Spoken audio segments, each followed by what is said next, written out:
you pick up something that looks like nothing really, and then it just, well, we'll see. Just a minute, let me, this is Franklin up here in northern New Jersey. It's a relatively small area. It's about 60 miles northwest of New York City, and west of New York City, and it has basically a very unique assemblage or group of minerals that's found nowhere else on Earth.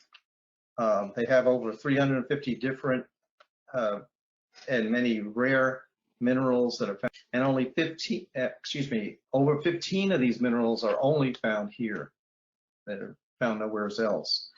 And they have almost 100 minerals in this region that actually fluoresce. Kind of interesting. So this area has basically has had several active zinc mines that have been there for a long time. They've been there from back in 1739 until the last one closed in 1986. And this is one of the world's richest zinc ore deposits that are found there. And this actually goes way back, where back even in 1640, back then the Dutch miners came up the Hudson for what was, I guess, New Amsterdam at the time, and they were looking for copper. Actually, there are deposits of copper found in that region, and so they came across this area, and they thought maybe that some of the minerals that there might have copper in it, and it turned out that they didn't. Major minerals that are found there are the mineral franklinite, and I have a picture there. Hopefully you can see it. And that's this black, dark-looking thing up here. It's kind of shiny. It's made of iron, zinc, manganese, iron, zinc, manganese oxide. And back in the 1700s, they thought it was magnetite, an iron ore, because it looks a lot like it. And it's even sometimes a little bit magnetic. I mean, a magnet will stick to it a little bit.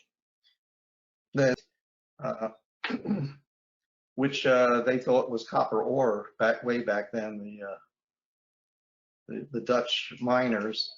And then on the bottom there, you can see there's another mineral called willemite, which is zinc silicate. Zincite is a zinc oxide, and willemite is a zinc silicate. And all these minerals were not known in other locations at the time, so they had really no idea what they were. They just thought they knew what they were, but they were wrong.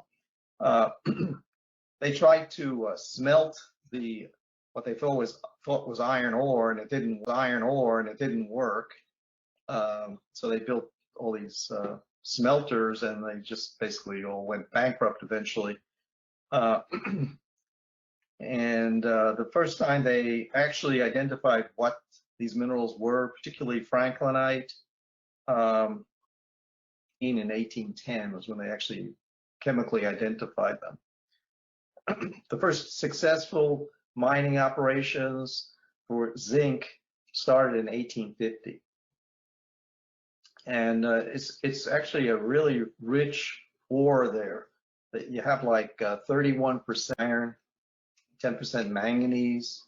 These are really high percentages, and you don't find that sort of thing in other localities around the world. Not with percentages that high. You know, even if they are mining for zinc as well. One of the largest mines there. One of the largest mines there is called Sterling Hill, and that was mined from 1739 until 1986. They had 27 levels in the mine that went a half a mile deep. They had 35 miles of tunnels. Half a mile deep. They had 35 miles of tunnels. And they extracted 11 million tons of ore that averaged about 20% zinc in the ore, which is really high. And then the additional iron and manganese. and then the additional iron and manganese, they were able to use that, you know, process that with the steel industry, use those components of the ore. The whole district, which is actually includes two towns there, Franklin and Ogdensburg,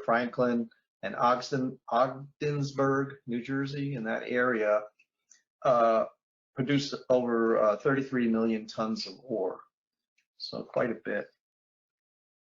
And there was a United States Geological Survey paper, professional paper, 180, called information in there. So if you're more interested in reading up on that, you can see that. Since I thought you might all appreciate this slide to show you what people have done with some of these minerals. And you can see here how some of this stuff fluoresces. This is a willemite, it's turning this color here. You can see a kind of a mixture. There's also calcite in there, which is not considered an ore mineral, but it does fluoresce, and that's this whitish mineral in here that fluoresces this reddish, this whitish mineral in here that fluoresces this reddish pinkish color. So I thought you might appreciate that one.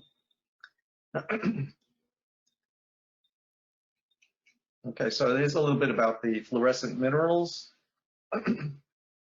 That minerals fluoresced, but they didn't have anything really scientific about it until 1852, when this Sir Charles Stokes basically wrote up a paper about minerals fluorescing. In particular, he talked about fluorite fluorescing, not necessarily from Franklin, but that's where the word fluorescent comes from, is from the mineral fluorite, because you can sometimes see it fluorescing. And so the fact that they were fluorescing there in Franklin was soon discovered soon after that, after 1852. Most common minerals there that are found in the mines that do fluoresce do so under the reddish color, and the willemite, which fluoresces that yellow green. And if you see both of them in the same rock, it's pretty cool. The yellows and greens kind of mixed together.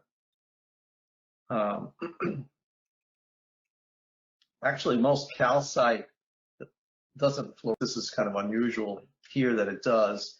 And even if it does fluoresce in other places, that doesn't fluoresce with that particular color.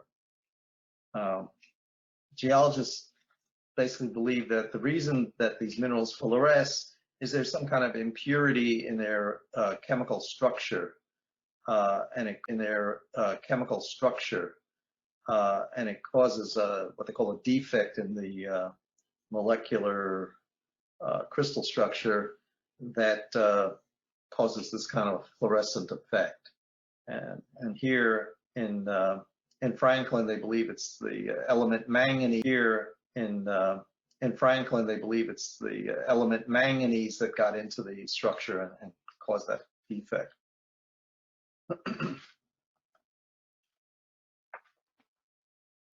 Okay, so where did all this zinc, manganese, and iron come from? Deposits that made up the ore body here in Franklin district there are very old. It's extremely old. In fact, they are 1-billion-year-old deposits, and they're kind of related to what in the bottom of some seabeds you get these things called manganese nodules that just sort of form. They're not exactly sure how it happens, but they kind of, I guess, they precipitate and collect and form these chunks that are, you know, a couple few inches across each one of these nodules, and a couple few inches across each one of these nodules, and they have a high concentration of manganese and other metals in them. So back then, in a 1-billion-year-old shallow sea, you had lining material that was being deposited that Additionally, other metals could be deposited in the ocean from these things, these undersea black smokers that form along tectonic boundaries that are under the ocean, where the crust is pulling apart, the new crust is forming in the gap, and you have magma coming up. Crust is forming in the gap, and you have magma coming up, and these metals are extracting themselves from the magma there. So this was deposited on the sea bottom, and mud material eventually became a limestone. But over the billion years, these deposits were buried, they were heated and deformed over time. They were recrystallized into the minerals that make up the ore body, and were metamorphosed into a marble over time. And the ore body itself was actually folded, with compressions from the side, from plate collisions and things like that. It was folded and bent. And I'll show you another picture of that in a second. It was intruded by other magma. Thin sheets of magma were intruded in there. A billion years is a long time. All kinds of things could happen. There was hydrothermal fluids, basically liquid under extreme pressure and temperature that migrated through the minerals and changed some of these minerals over time. It was all uplifted tectonically over time as well, and eroded, and it came to the surface, and even glaciers, some of these ore bodies at the surface. Okay. So here's a couple of diagrams. It's really one big diagram. I couldn't fit it on one slide.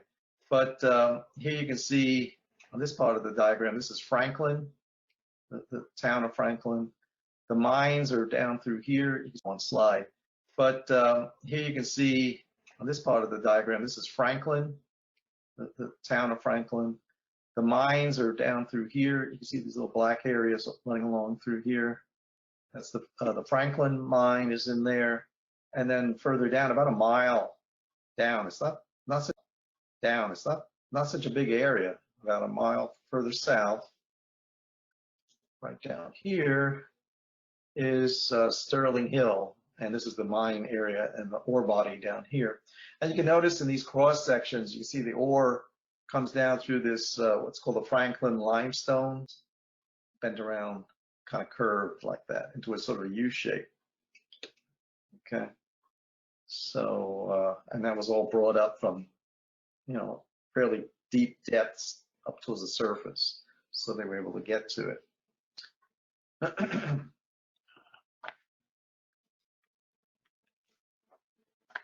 So why would you want to mine zinc anyway? What's the point of that? Well, what are you going to use zinc for? Anybody have any ideas out there? Let me go ahead and show you. I've got a diagram here. Well, I'm sure you've heard of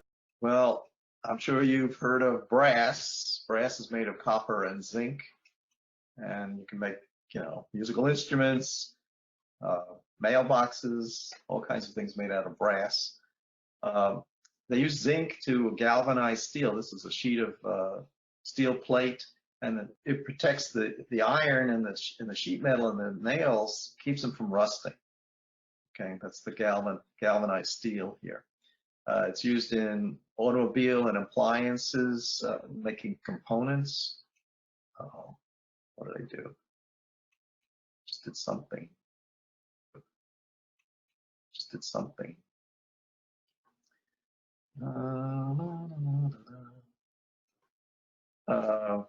Anyway, you can see these kind of metal components. It's used in making paint. Powdered zinc, either a white color in the paint, or they use it as a filler. It's used in manufacturing rubber tires, ceramics. There's zinc in certain batteries, and it's used in different kinds of basically medicinal powders, ointments, and sunscreen. The white color reflects sunlight, so that's what it's used in the sunscreen. Let's see, this thing changed.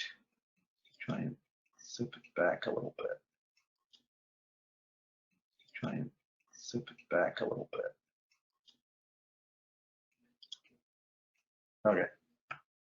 And it's even a zinc is actually a required micronutrient, and it's also they believe it may help strengthen your immune system, and they do sell this stuff as zinc as a sort of a medicine, I guess. Okay, so there's some reasons why you bother mining out this stuff. So let's take a look at a sample of it. This is a sample that's under UV shortwave UV light. It's a 15 centimeter across sample, and you can see the willemite in here, the green.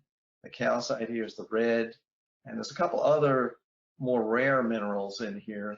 There's this yellow kind of fluorescence. Esperite is a lead calcium zinc silicate. And then we have this other one called hardystenite. It's this kind of pale blue, well, kind of a dark pale, not very bright, blue fluorescent mineral. And that is a calcium zinc silicate. Okay, so those are less common minerals, but you do find them occasionally there. Here's some other samples, fluorescent samples, which I thought were pretty cool looking samples, And like I said, there's lots of other minerals in there that do fluoresce as well. You can see other colors that are a little different in there from these other minerals, like oranges and stuff like that.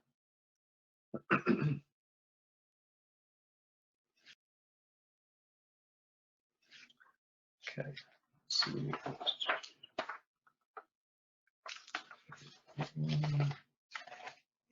Okay, here's several samples here. This includes a kind of a large sample of esperite.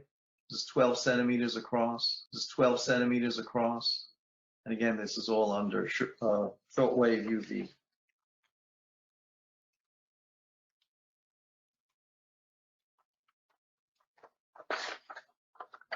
Some minerals do fluoresce under what they call long wave UV as well, but most of them. Since they're not mining anymore, what they've done is they've created a couple of museums at the location where these mines were. There's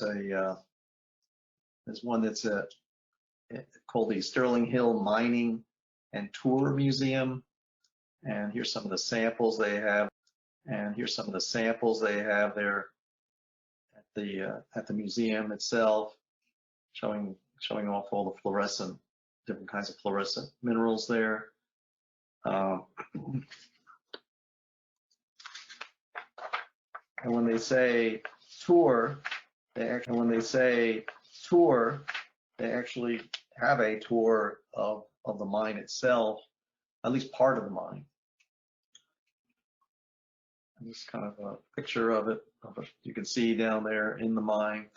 So they take you around a couple of the different areas. Oops. They take you around a couple of different areas in the mine. Some of the lower levels you can't get to because they basically flooded those. So it's some of the more shallow areas there in the mine. And then they have certain places there that are noteworthy, and I'll go ahead and show you those. Okay, scroll this up. Right, this thing's called the Rainbow Room, and they've actually made a replica of this at the Smithsonian Institute in Washington, D.C.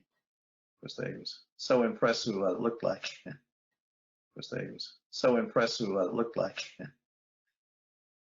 This is kind of cool. All the different colors there. And they've got also a thing called a rainbow tunnel. It's one of the tunnels there in the mine.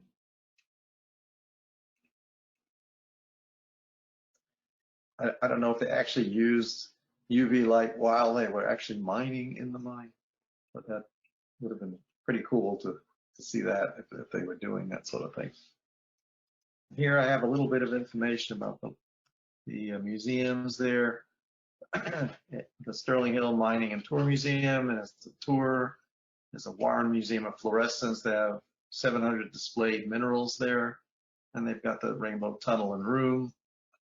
There's a Franklin Mineral Museum that's located near Franklin, where they have 4,000 mineral specimens, a fluorescent room, and they have basically one of the other mines. There were several other mines there as well in that area, not just these major ones. One was called the Buckwheat Mine, and the tailings that were taken out of the mine, they created a dump, and they used that for the public to go in there and collect samples. And so they opened it up there through the Franklin Mineral Museum. They were getting like up at these museums and taking tours and that sort of thing. But now with the COVID and all that, they kind of have to basically temporarily close those. But they are opening up some of the outdoor events that they have, like collecting in the mine dump and that sort of thing. They are doing some of that. They're sort of starting it slowly. So I have also here, this last slide is just basically a bunch of references. This last slide is just basically a bunch of references. And what I'm going to do is I'll send a copy of this to Stephanie here so she can distribute it to you all if you're interested and if you want to read further on some of these things. Okay. And if anyone has. Well, I don't have so much a question, but a comment. Okay, so you were wondering if they used fluorescence to mine, and in fact, when electricity came into being, that's when they discovered that they even had fluorescent stuff down there. There was sparking that was going on with their lights, and that's when they discovered that this stuff fluoresced. In fact, I think that's when they just discovered fluorescence with that kind of phenomenon. So that was maybe in the late 1900s, 1800s, and after that, they did use it to help identify stuff.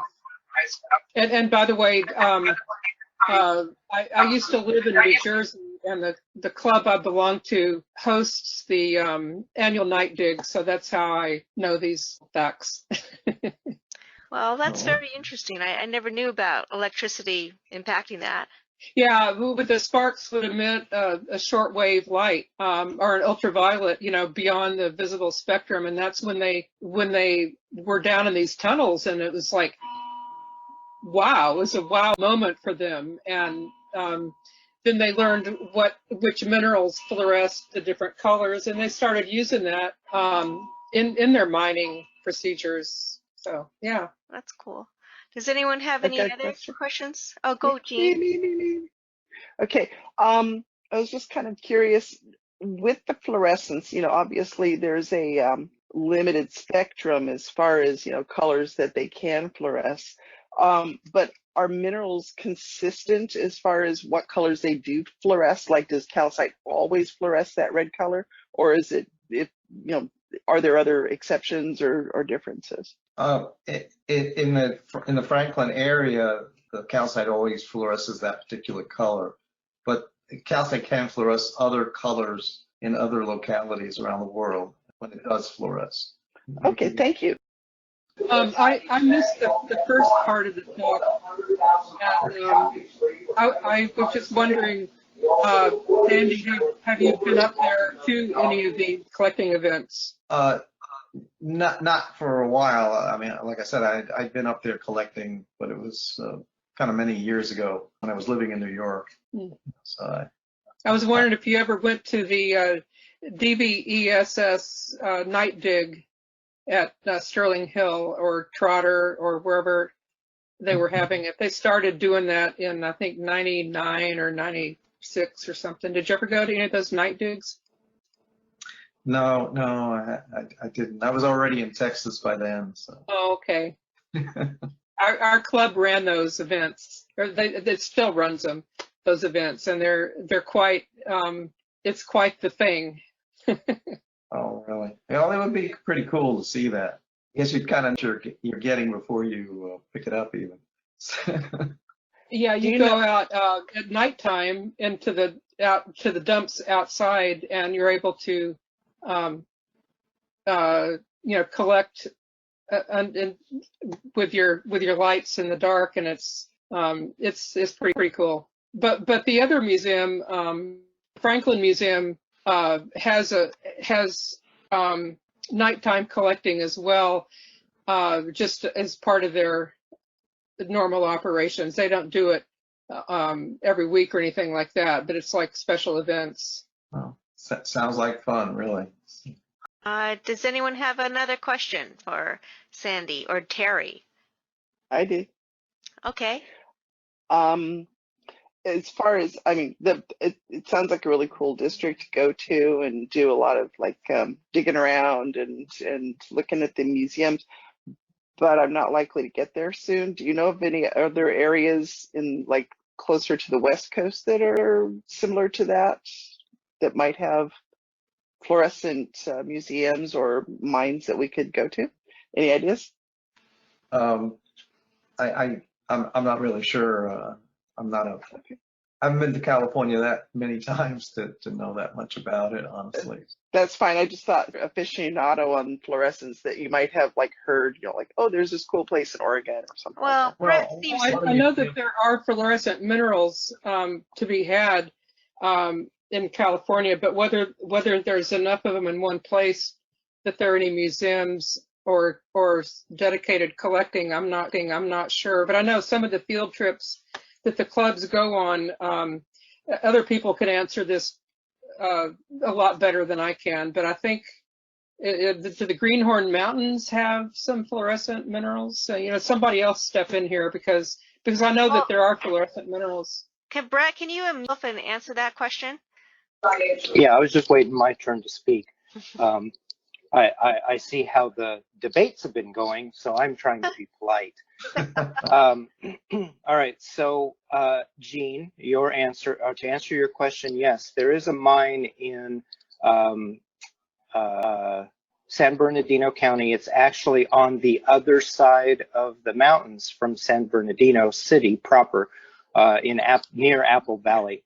And occasionally they offer, it's a limestone mine or a calcite mine, marble and limestone. And occasionally they offer field trips to their location at night, specifically to collect several different minerals that fluoresce under long and shortwave. And so if anyone is interested, please send me an email and I will reach out to the mine owners and see when we can have a field trip out to that location for next year. To answer Terry's statement about the Greenhorn Mountain area, yes, there are some mines up there that have tungsten ore called scheelite, and also a mineral that fluoresces under shortwave. And in the past, I have led field trips to that area to collect the fluorescing scheelite that can be collected. A lot of the mines up there were specifically for just collecting the tungsten ore for creating enforced steel by adding the tungsten to the smelting process of making steel to make it stronger, and also to mine the tungsten for light bulbs. And so there are a lot of mines. The Greenhorn Mountain District is Swiss cheesed with underground adits and tunnels specifically for mining the tungsten ore. And then I do know of several other locations in the Southern California area where collecting is best done at night using fluorescent light bulbs, like long wave and short wave. And then my question for Sandy is the display, the rainbow, I think you said the rainbow room that is displayed in the Smithsonian. Was that photograph the one that is at the Sterling mine or the one at the Smithsonian? That was from the actual Sterling mine. Okay, so they replicated that particular display at the Smithsonian, and they used material collected from the Sterling mine to replicate it? I believe so. Okay. I'm not sure how they managed to do it, but.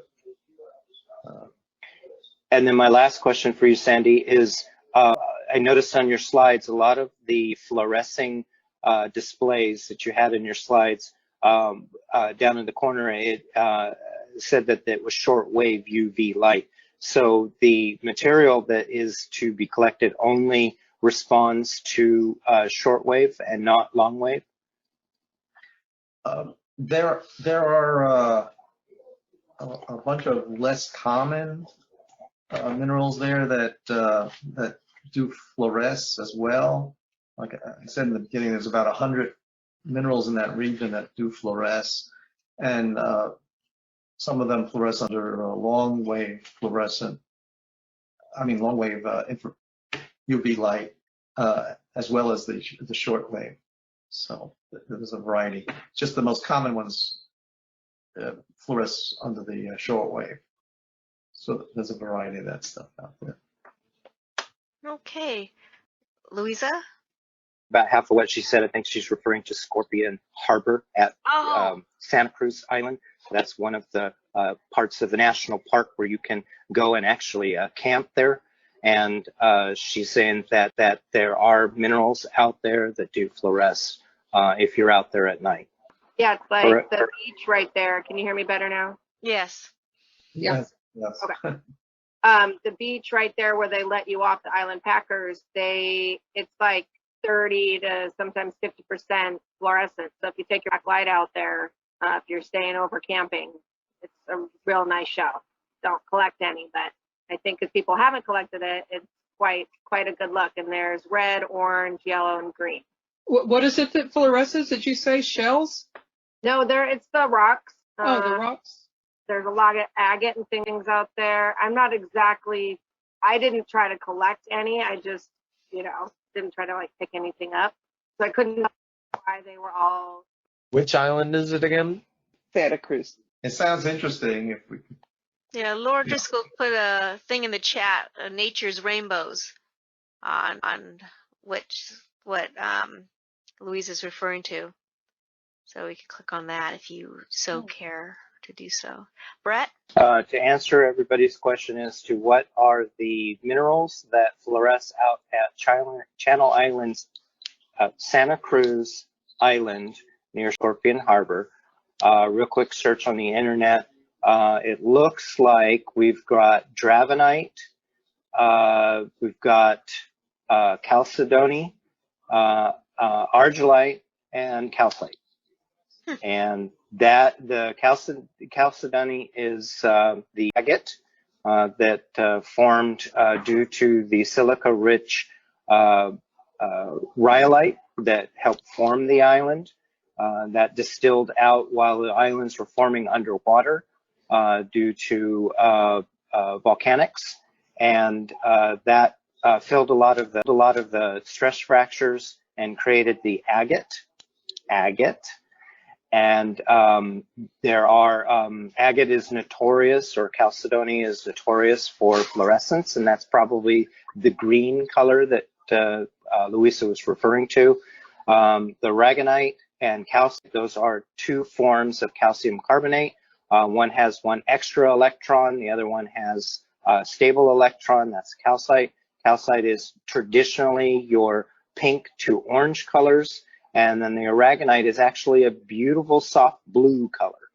And then dravenite, I don't know a lot about dravenite, but that would probably be the other color, maybe the yellow color that Louisa was referring to. Thank you, Brett. I'm sorry, what was that? I was asked, Brett, what was the name of the blue fluorescent stone again on Santa Cruz? I think he Brett, said, that was for you. I think that was I think he said dragonite. aragonite. Let's see. Aragonite, Nolan. Aragonite. Okay. Aragonite. Okay. Thank you. So, any more questions for anyone? Well, we'll move on to our general meeting. Let's see. Thank you very much for your presentation, Sandy. It was most informative, and even though there was technical issues, everybody got to enjoy it. Yes, Yeah, it thank was you really very nice. much. Moving on to our general meeting, and we start off with the traditional general minutes. Does anyone have any changes to the minutes of the OGMS meeting from September that appeared in the rock bag? Do I have a motion to accept the minutes as they appear in the rock bag? Anyone will? I make a motion to accept. Okay, thank you, Second. Lee. And Jean. That was Smith. Adrian. Oh, I'm sorry, Adrian. And Jean I seconded it. seconded. All in favor? Aye. Aye. Any Aye. opposed? Okay, we're going to accept the minutes as they appeared in the rock bag. The next thing is officer nominations. Has anyone, Diane, Nolan, Carolyn, do you have any thoughts on that? Well, we are still looking for president. If anybody feels like stepping up for president, we are looking for a president. Or we could all like boycott and break Stephanie's arms to make her stay. As I said, we're... Anybody that's on?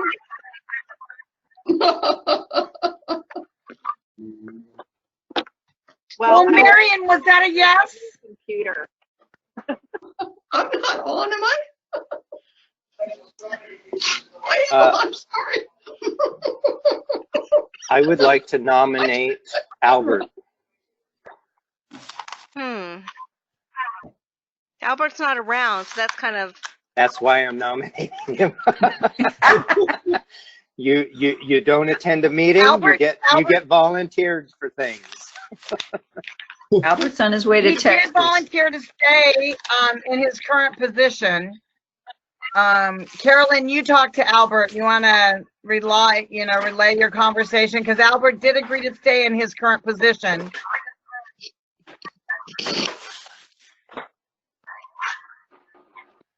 Well, where did Carolyn go? I saw her just a minute ago.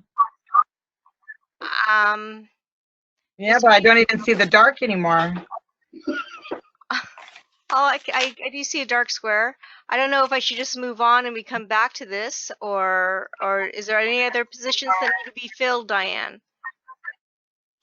Show chair. And if Albert becomes president, then his position. But basically, we have two positions. Everybody else has either stayed or I think everybody stayed in the other positions. So basically, we need a show chair and we need a president. Okay.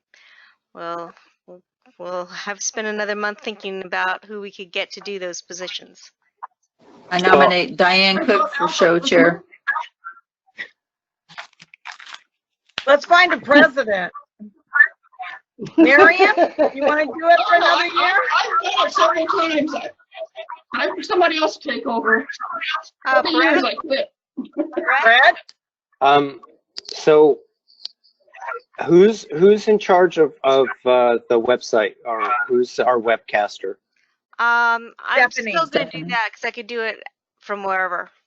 Okay, so then the question was brought up amongst a couple of members and myself. about someone would take on the responsibility of being president as long as they're not in charge of doing the web aspects of these Zoom meetings or GoToMeeting meetings. And I had suggested that that would be the dare I say, obligation of the webmaster to basically administer and host these online distance meetings. Do you agree? Well, I'll put it to you this way. We're doing GoToMeeting through my husband's work. That's why it's free. I can still do that as a webmaster, as you know, along that. Otherwise, if it would later have to evolve to Zoom. But yes, we can continue to do that, and I continue to do that. So that was one of the stumbling blocks for the future president. And if Stephanie can't, oh my goodness. No, we can hear you, Because Diane. if that's what's preventing someone from president, Brett, I would volunteer when Stephanie can't to offer Zoom. I have a subscription to Zoom that Oxnard we can set up, and I'd be willing to set up the meeting when Stephanie can't. It's via Zoom.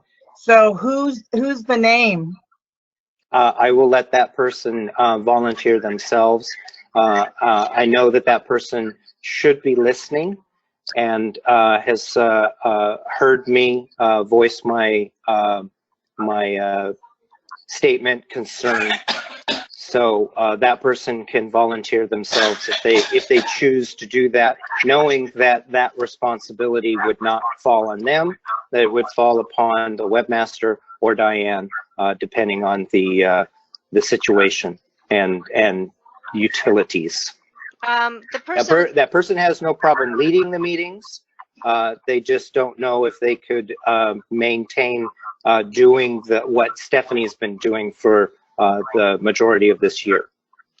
I do have a comment. Is I'm doing PowerPoint decks, and the person would need to either do something, because I can't decide what someone else is going to do for a meeting. They either need to do their own PowerPoint and tell me what they want on their PowerPoint. Well, I think that person would be able to do it themselves, or call upon someone like yourself or myself to assist them in formulating these nice PowerPoints that you put together. And you've already got the template. All they have to do is just edit the text. So absolutely, they're computer savvy enough to be able to do that. Okay, sounds good. All right, so that was my. So what you say? What? I've already said what I had to say. No. I've already said what I had to say. No, I'm talking about the person that hasn't unmuted to say anything. Okay. I'm muting now. Goodbye. Okay. Well, so we'll move on. Hopefully that person will volunteer, and we could get something done with the show chairman. Just to reiterate. Let me know now. The committee's going to meet. The committee's going to meet next week. I was waiting to hear what's best for Nolan, and then Carolyn and Nolan and I will meet again. And Brett will be calling you if we haven't heard back from the person you're talking about. Okay. I'm gonna go show. I see someone's hand raised. Yeah, go ahead. Me. Yeah, Louisa. Yeah, go ahead. Les would need a new computer, so if you could. I can't hear you, so I can't hear you, Louisa. Maybe you could write a little note in the chat. Okay. Well, I'm gonna move on to the show. We have canceled the physical show at the PAC. We're not doing that, and we are not going to have a virtual show. So just to formally let everyone know that. Programs, Gail, are you going to talk about us, or should I just read the slide for our programs next month and everything else? Would you like to do the honors, or shall I? Go for it, Gail. I'm trying to turn on my. Okay, you just turned off your mic.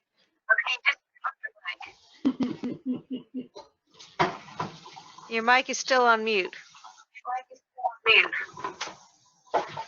Excellent. I'm trying. Excellent. Can you hear me now? Yes. Ah, creepers. Okay.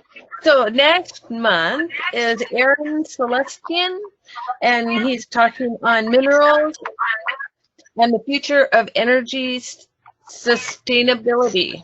It sounds like it's going to be a pretty fascinating talk, so I'm looking forward to it. Thanks.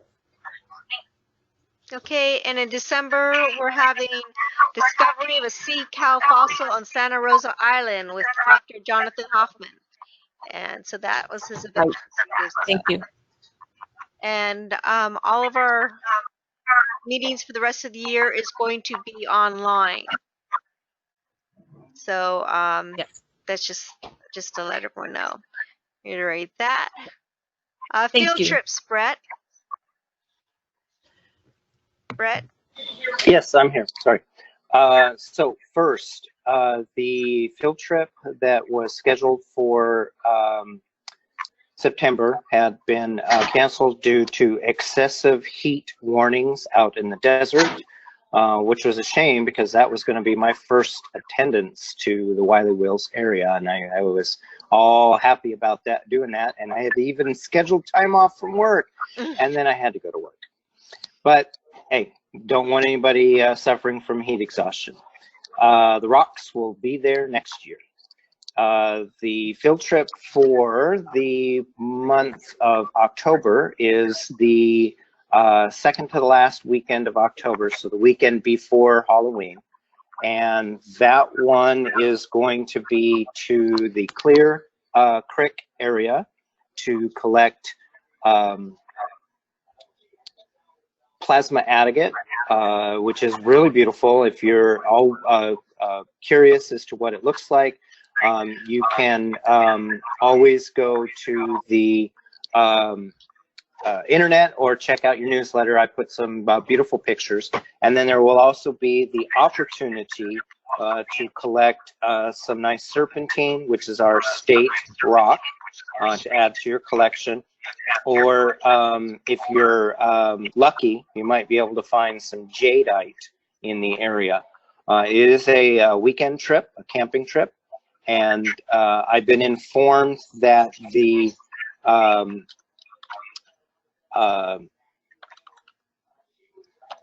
fires that are going on in that area are not affecting the field trip because they should be out by that time and are to the northwest of where we are going to be collecting, so we should be fine with that.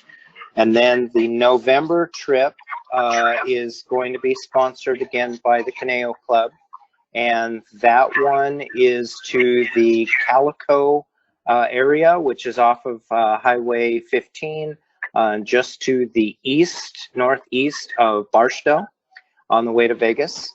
And that field trip is scheduled, it's a day trip, and that's scheduled for November 14th, which I do believe is a Saturday.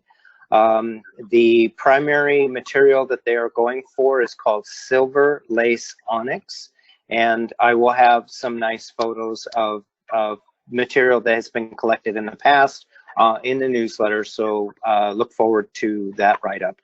I will not have a write-up for the October trip before our newsletter comes out for this month, i.e. next month, because that field trip does take place after the deadline for the newsletter.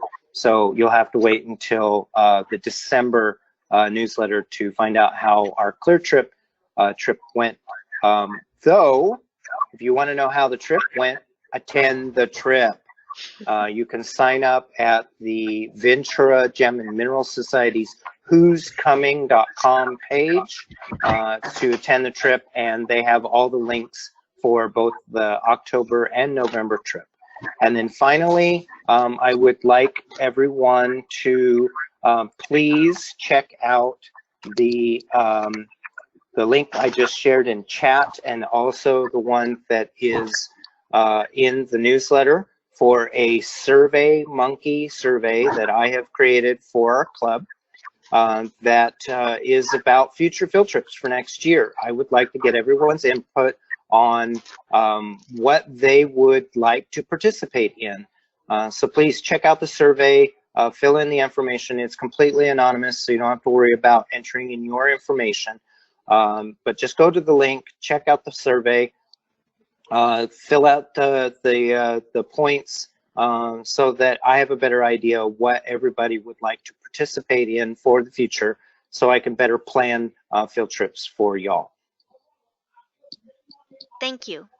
Does anybody have any questions for me? I don't see anyone with questions. What date was the one in October? The one coming up? You said the 14th or the 15th? No, that's November 14th, Nolan. The one in October is It's the the week before weekend of the 24th. Okay. So basically just drive up on Friday to Coalinga area, and there is free camping, but you do have to pay a $5 fee to enter the collecting area for every vehicle that's going. So camping is free, and going is free if you use your little toesies. But if you drive into the area, you have to basically sign a waiver that says that you can't go after the BLM for any issues with the minerals in the area. Just check out what I wrote up in the newsletter, and I'll give you all the links and information that you need to know on attending. Do I need a truck or 4x4 to go No. drive? No, your vehicle would be able to make it to the campground, and then there will be others there that will have high clearance vehicles. But I've been told is that high clearance is recommended, not required. So, Awesome. you know, if you have to park along the side of the road, which is well maintained, though it is a gravel road, you know, you have to do that, and then you just walk the rest of the distance to the collecting site, or bum a ride from one of the other people that are attending that do have this high clearance vehicles. So I think you'll be fine. Yeah, sounds like you're totally fine. Thank you, Bert. You're welcome. Okay, any questions? Any other questions for Brett? Okay, we'll move on to Kathy, our treasurer. Kathy, Hello. hi. We are solvent and bills are paid current. Excellent. Always like to hear that. We'll go on to you, Carolyn. Let's see. Is she still here? Carolyn. Let's see. Carolyn Howe. Let's see. She's sitting right next to you. I see her right Yeah. there. Carolyn, can you unmute yourself? Okay. Oh, there you are. Carolyn, do you have anything to say about membership? Okay. I'll move on. Correspondence. I totally forgot to go over there and look. I can hear you Ah. a little bit. Okay, Carolyn. Do you have anything to say about membership?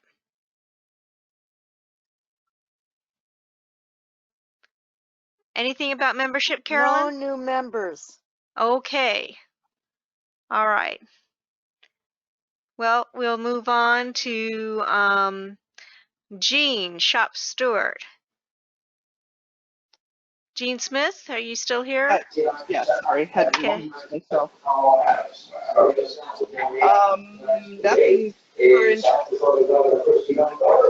whole bunch of noise coming through. Can Carolyn and Lee And anybody else got your microphone? No, that's it. Yeah. And Stephanie, I guess, but you get to keep yours on since you're leading Yeah. meeting. So we have received a 5G panel or chip to put into our alarm system. Can't think of anything else that's particularly interesting going on. Nothing new at the shop right now. Obviously, the COVID thing's still keeping us from having any meetings. Can you guys understand me okay? Because I'm just Yeah. sitting and okay, Yes. just want to make sure. As far as Nolan's question about accessing the shop, I think we need to sit down. The instructors should probably sit down and have a little chat, since Ventura is currently looking like we're going to be able to open some activities. It might be something that we can, put together some sort of small group sorts of activities or something like that. But I think the instructors, we all need to kind of be able to sit down and figure out, what a small group looks like realistically, and what sort of requirements we're going to have. Like if we have to make people, obviously they'll have to wear masks, but are we going to ask them to bring a face shield, things like that, just to keep people who are standing across from each other for any amount of time, breathing on each other, for lack of a better technical term. So if I could get together with Carolyn and Brett, that would be great. And so maybe I can email you guys this week and see if we can knock together some sort of, like ideas to maybe send out to the membership, just to start thinking about, because a lot of the things that we need to protect ourselves are in short supply. So if people are going to want to attend and things like that, they should probably have like a list of stuff that they need to show up with. But I'd like to just have a chat with you guys, if that's okay. I Okay. assume that you guys are saying yes, and we just can't hear the muted part. So That's we're going fine. and also we still haven't got the deal memorandum from the city. So Oh God. Okay. Yeah, those guys. Yeah, because the problem is that I interface with the city, with recreation. They're the ones that have to transmit that information to other parts of the city. I can't actually go directly there and say, hey, I want that paperwork. So unfortunately, it becomes a game of that telephone operator or whatever we used to play when we were kids, where we'd like to all have to pass the message back and forth. So I'll see if I can bug them again. thank you. Laura, editor, Rockbag. Hello. Hello. Well, I hope everybody got at least their email version. I was lagging on my printing and mailing again. And I sent one to everyone who's on our list of people who get a hard copy, including I sent one to Karen Boswell, because I know she does get on the phone. She can hear the meetings through her Zoom app on her phone, but I don't know that she can watch them. Anyway,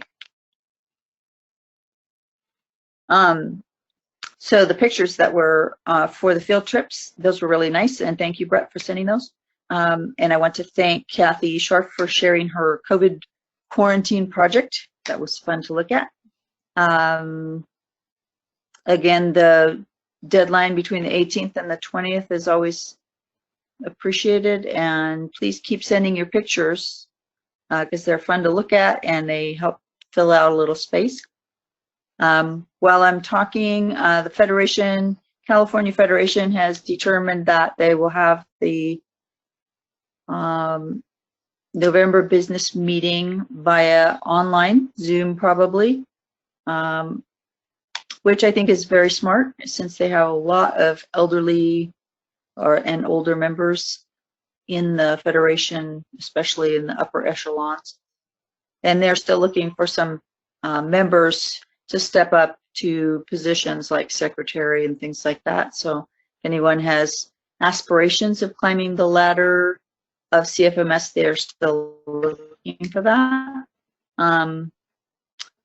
Rockhound of the Year nominations are being held now. So Stephanie, I don't know if you have determined whether you want to just pick one or if you want to have members, putting in their suggestions. But that is going to be necessary to direct over to CFMS for presentation in November. Well, I'm open to suggestions because everything has been so static for COVID. I'm not, I really haven't come up with one. So if anyone has a suggestion, that's wonderful.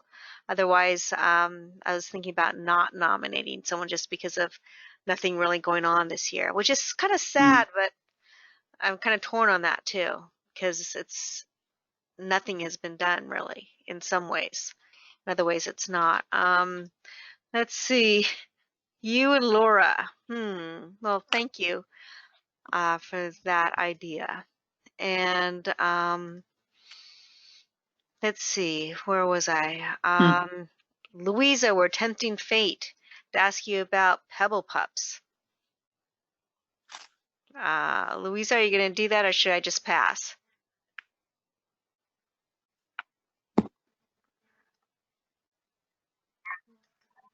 Sending info to Brett. Okay. Brett? I have one device, so you have to give me a second here. Yes, I received her texts, and she does not have anything to report in regards to Pebble Pups. Okay.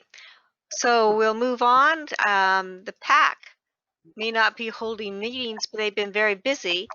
They're a census spot for the 2020 census. They're involved with the Esperanza Project, which is grants for young Latino women. And they're doing a zombie academy, educational classes where you can learn how to do the makeup, costumes, and movements of zombies. They're having, Zumba, carpool jams, comedy classes, dance classes. So they are trying to be a place where people go to even though you can't have meetings. So, if I see next month zombies, I know where y'all been. So zombies are never going to die. I'm so over zombies. Well, they're also useful for COVID. So I did not do this as a new business, but the new business that we need to talk about is we have new bylaws. I hope everyone's seen the bylaw messages that we sent and mailed some. It started off really as, hey, we need to acknowledge virtual meetings and a couple of other things.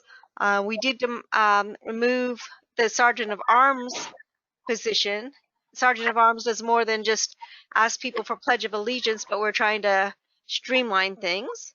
If anyone has any comments about that or any other part of the new things, we welcome that, and we will be voting on the new bylaws in Brett? Yeah, on the Sergeant of Arms position, has that been absorbed by another position in the officerial membership? I believe something with parliamentarian. I don't really could tell you off the top of my head. What do you think? Yeah, I think we need to talk to Lee especially. We are not getting rid of Sergeant at Arms for any other reason than to trim down the number of people that are on the board. And I've never seen Lee at the board meetings in the last few years anyway. So it's nothing against you, Lee, at all, and we really appreciate you taking that on for the last few years. So what I'm hearing, Laura, is that Sergeant at Arms still exists. It's just not an officerial position. No, it has been removed from the slate of elected officers. Okay. It does not exist. Most of the duties that the sergeant at arms would have performed can be performed by the parliamentarian, which is to keep business at meetings going smoothly, make sure that the Roberts Rules of Orders are being followed, other than the ones directed by our rules and regs. Okay, so then that position is being absorbed by the parliamentarian. Correct. Okay, thank you. Correct. And that As is of December, after the December meeting, right? correct. Okay. Yes. And we talked about the fact that we haven't had the Pledge of Allegiance at the beginning of these online meetings, and we would still, it's still something that can be done. So anybody who wants to volunteer to lead that would be appreciated. We did that tonight, Laura. Did you miss it? Yeah, I missed it because I was watching the debate and I just signed on right after. But that's, yeah, that's one of the things that the Sergeant at Arms has done for the past few years. And it isn't necessary for us to have a voting member of the board in order just to lead the flag salute. Is there any other comments or questions about that? Okay. Well, I wanted to end on a high note, and I was hoping that Lee, you could tell me what you told me about your little trip at Target. Oh, yes, thank you. The other day I went to Target. Let me see, hold on, let me get this screen right for me so I can see. Yes, I went to Target and I bought this. It's a National Geographic's Geodes package. And what you do is there are 2 geodes included with the box. And you'll see that they also include, there, just a minute, they include a pair of goggles. So the child or the person doing it, cracking it open, his eyes are protected, or her eyes. And I got this just to be a prize for a silent auction or the Pebble Pups, whatever we decide on as a group. So Lee, That's amazing. do they have a tool inside to help break open the geode? They tell, I don't know what's in it that tells you how to do it, but there are some type of instructions that show how to do it. And they even include a magnifying glass. So it's That's a very cool. interesting thing. And that store, it said when I purchased it on the receipt that they had 5 in stock. Well, I saw 1, so I bought it. Wow. So, Maybe but it's a good price. Yeah, maybe it's in the back somewhere, or maybe it's I don't know. But how big do you think the geodes are? I'd say 1.5 inches, 2 inches. The box is heavy. Oh. So. So rock So- hunting. Well, that sounds like something we could send out to all of our Pebble Pups. Right. Well, it would be nice if we could get a bunch of them donated, or, we could buy them at a reduced rate. Mm-hmm. Does Target work with us? Yes, Donna, when she was education director, she was very diligent about working with Target to get us a discount on some of the things that she would buy for the show education booth. So she would be a great person for you to reach out to and ask about whom you would need to talk to, or better yet, sick her on Target, because she's real good about getting that stuff. Yes. And she just lives right up the street, so that's easy. Yeah, and then she's also one of the persons that spearheaded our discount, with our substantial discount that we get with Home Depot. So she's a little spitfire, full of piss and vinegar, and she'd agree with me on that one. And she definitely would be advocate in our pocket to help us get more of those for the kids or for our future shows, or however we wanted to disseminate that. Lee, while I have you your attention, what color is your box? What color is the bus? Box. The box that came in. B-O-X. Oh, box. Just a minute. Can you see it? So No, it's yeah, blue. just tell me the color. Brown, and then a National Geographic magazine is on the cover. I'd say brown and yellow. Okay, thank you. You're welcome. So that just proves that we can go shopping for rocks in Target. That Yes, searching for right. rocks can be happening anywhere. Lee, how True. much were they? How much was it?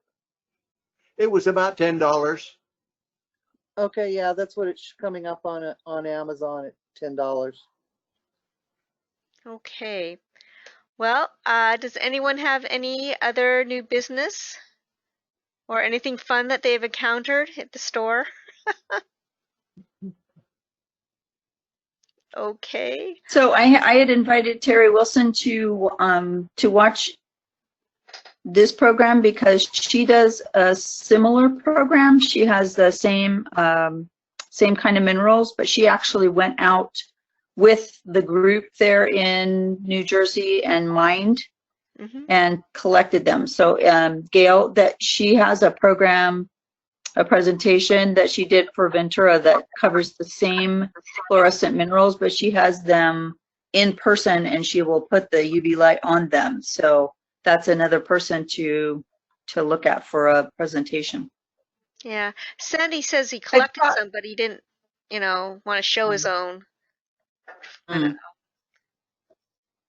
Well, his was very interesting about the geology, but hers is hers is actually rocks, hands-on. What's that, Diane? I thought Terry did a presentation for Oxnard. No, she did the fluorescence for Ventura, and she did the she did the obsidian. Obsidian for us. Yeah, she did the obsidian for you guys. Okay. So that's Is anybody going to the Fallbrook show this weekend? the what show? The Fallbrook Gem and Mineral Show? No. I thought it was canceled. No, it's still on. Hmm. Yep, It's on. It's only Sunday. It's outside, and it's from 10 to 4 on Sunday. Wait, where is it? In Fallbrook. In So near Fallbrook? San Diego District. Nolan, that is on Highway 15 south of Temecula, on the way to San Diego. It's probably about a 3-hour drive. Nice drive, but I recommend that you take the 5 down to the turnoff for Escondido, and then take 72. I think it's the 72. I should know. I built a bridge on that road over to Fallbrook off the 15. Isn't it off the 76? Fallbrook is off the 76. Thank you, 76. I knew it was the 70 something. Yeah, and if you continue past that, you'll be heading towards the tourmaline mines. Yep. Ooh. So I could hit both. Ooh. Yeah, the Paula district. No, Ocean View's open. The Himalaya is still closed. Okay. Boo. What day is the gem show?